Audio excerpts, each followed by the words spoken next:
pessoal do Facilitando a Medicina, tudo bom com vocês? Eu sou Cleverson Delvecchio e a gente vai para mais uma aula referente à parasitologia, essa playlist que estamos fazendo de vários vídeos só sobre parasitas. Então, se eu te ajudar de alguma forma, você quiser receber mais conteúdos, mais videoaulas e participar aqui da nossa comunidade no YouTube, se inscreve no canal, galera. Esse botãozinho vermelhinho que fica embaixo do vídeo, deixa seu joinha e vamos ao que interessa. Hoje, você já deve ter visto no título, vamos falar sobre toxocaríase. E o que é essa toxocaríase? Claro, galera, ela é uma parasitose, uma doença causada por um parasita. Mas a gente pode classificar ela também como uma zoonose, ou seja, que é passada de um animal para o ser humano. Lembrando aí que ele é causado por um nemateuminto, um verme cilíndrico.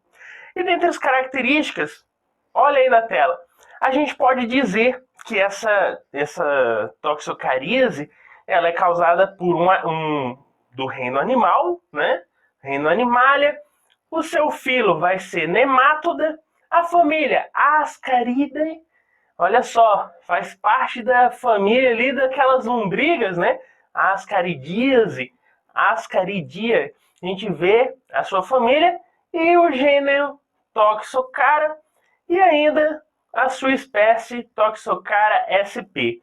Lembrando, galera, que as principais duas espécies que são aí causadoras de enfermidades no hospedeiro definitivo, como no ser humano também, seria a Toxocara canis, que tem como hospedeiro definitivo os cães, por isso Toxocara canis, e ainda a Toxocara catis, que tem como finalidade o hospedeiro definitivo os gatos. E onde o ser humano entra nessa história? O ser humano vai entrar aí como um hospedeiro acidental. Ou seja, sem querer, o ser humano não faz parte do ciclo biológico. Ele acaba ali se contaminando sem querer. Então, galera, a gente tem aí como principal hospedeiro definitivo o cachorro e o gato. O ser humano, infelizmente, se contamina aí por acidente. E como ocorre essa contaminação? Por água e alimentos contaminados com os ovos do parasita. A gente vai entender isso melhor no ciclo. Mas também pode ocorrer pela geofagia. Como assim? Comer terra. E quem que faz isso? Quem que faz isso? É louco? Não, crianças. As crianças levam tudo na boca, né? Pega ali na terra, leva a mão à boca. Então, geofagia, além também do que a gente falou, água e alimento contaminado com esses ovos do parasita.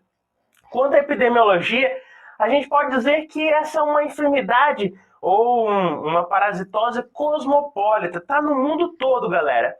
Só que, apesar de estar presente em países desenvolvidos e subdesenvolvidos, é muito mais comum em países em desenvolvimento. Por quê? Porque países pobres em desenvolvimento não tem ali uma qualidade de saneamento básico. Então, as pessoas que vivem ali ficam mais expostas a esses parasitas e a ação deles. Então, lembre-se, muito comum em todo o mundo, porém prevalece em países pobres. No Brasil mesmo, a gente pode encontrar alguns estados onde cerca de 7% daquela população possui essa toxocaríase, essa parasitose. Então, olha, 7%, dependendo do estado, é muita coisa, galera. Então, é importante a gente estudar um pouquinho para saber como combater e como ocorre, né, o ciclo desse parasita. Então, antes da gente entrar no ciclo, vamos ver um pouquinho da morfologia e a gente vê os participantes desse ciclo. Então, galera, quando a gente fala da morfologia, a gente pode ver de início é o ovo. Lembra que a gente falou que o ovo é a principal forma infectante? Pois é. O que acontece? A gente tem o ovo do parasita, que é esse que a gente vê na tela, entre as suas características. Ele tem uma coloração meio amarronzada, né, sua forma subglobular. E também a gente pode dizer que ele possui ali uma casca um pouco mais espessa, o que propicia uma proteção, né? Uma proteção para esse ovo, que é a principal forma infectante. Lembrando que ele é liberado com as fezes do hospedeiro definitivo. Quem é o hospedeiro definitivo? Os cães e gatos. Então, o parasita solta esses ovos ali no intestino desse cachorro, ele defeca e ali nas fezes desse cachorro fica esses ovos do parasita de forma não embrionada. E ali no ambiente ele vai se embrionar para contaminar ou o ser humano de forma acidental ou outros cachorros e outros animais que a gente vai ver no ciclo. Então esse é o ovo, a morfologia dele. Agora, e a larva? Bom, a larva, que a gente vê nessa imagem bem pequenininha, que a gente tem que saber dele é que é uma larva pequena, isso a gente já nota, mas que ela vai chegar ali no intestino daquele cão e vai se desenvolver naquele intestino, naquele organismo, até se tornar o verme adulto. Porém, no ser humano, essa larva não chega a ser um verme adulto. Então, o ser humano nunca terá o verme adulto dentro de si, apenas a fase larval. Beleza? E logo, a gente vê nessa outra imagem o verme adulto, que a gente tem de principal a saber é que ele possui um dimorfismo sexual. O que é isso?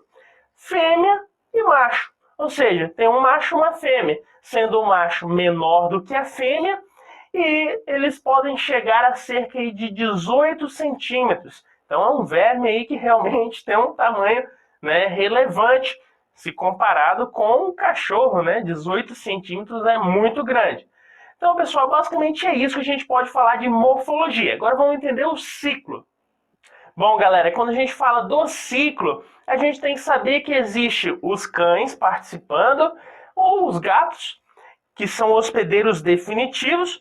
Nós podemos ter os patos e gansos também envolvidos aí, a gente vai entender durante a explicação do ciclo, e o ser humano que infelizmente se contamina de forma acidental, como a gente vê na imagem, tem uma setinha puxando para fora, né? O ser humano não faz parte do ciclo, mas de forma acidental pode ser contaminado. Então, vamos entender primeiro o ciclo envolvendo o cachorro, né? Que é o ciclo normal é envolver o cachorro. Então, vamos entender. Tudo começa o quê? Com um cachorro que possui um verme lá no seu intestino. A hora que ele vai fazer o totozinho ali na grama, tal, a hora que ele faz o totô, fica ali os ovos desse parasita, que a gente falou que é não embrionado.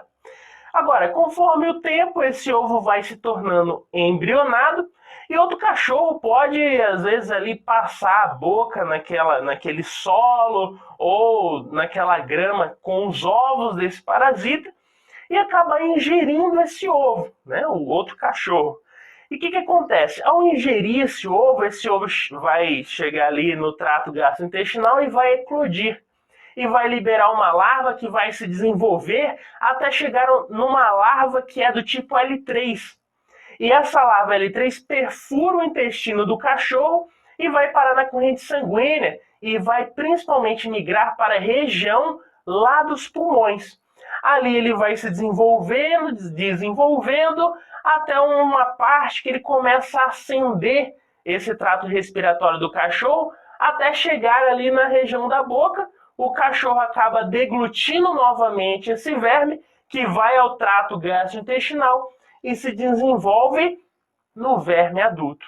E aí a gente acaba fechando o ciclo do cachorro, né? Porque ali no intestino desse cachorro que foi contaminado, esse verme adulto vai liberar ovos que esse cachorro pode defecar em outro local e contaminar outros cachorros. Então, esse é o ciclo do cachorro. Agora, a gente viu uns patos, uns gansos ali, né? Então, o que tem a ver? Bom, antes de eu falar do ser humano, o que pode acontecer? O cachorro defecou, né? Ele deixou ali as fezes com os ovos. Agora, pode ir um pato ou um ganso ali e acabar se alimentando, né, de algumas fezes desse cachorro. É muito comum, né, os patos se alimentar de fezes, de outras coisas. Então ele pode se alimentar dessas fezes com os ovos e o que vai acontecer? Esse ovo, ele vai ali eclodir no trato gastrointestinal desse pato, desse ganso, e vai, né, liberar a larva, que vai ser do tipo L3 e vai perfurar o trato gastrointestinal, vai à corrente sanguínea desse pato e vai para diversos órgãos. e ali eles vão ficar localizados nesses órgãos. E como que esse pato pode contaminar o cachorro ou o ser humano? Ué, é só se alimentar da carne desse pato ou desse ganso. Então, se o ser humano comer esse pato ou o ganso, ou o cachorro se alimentar do pato ou ganso, eles serão contaminados. E finalmente, o ser humano, galera, que é o principal para a gente dar esse segmento. Bom, como que o ser humano se contamina? O cachorro defecou em um local inadequado, pode ser ali numa horta, por exemplo. Então ele defecou ali perto de uma horta, contaminou a alface. O ser humano vai lá, colhe alfaces, né, cheia de cocô, com esses ovos do parasita, não faz a higiene adequada e acaba se alimentando daquela alface contaminada com os ovos do parasita. E o que acontece? O ovo chega no nosso trato gastrointestinal, vai eclodir, a larva que foi liberada do ovo evolui para uma forma do tipo L3, perfura o nosso trato gastrointestinal ou o intestino, cai na corrente sanguínea e migra para o fígado, baço e qualquer outro órgão, onde vai causar grandes danos. Então, basicamente, é esse o ciclo. Lembrando que o ser humano não transmite esse problema para outro ser humano, a não ser que exista um canibalismo, né? O ser humano comer outro ser humano. Isso não é raridade, né, galera? Eu espero.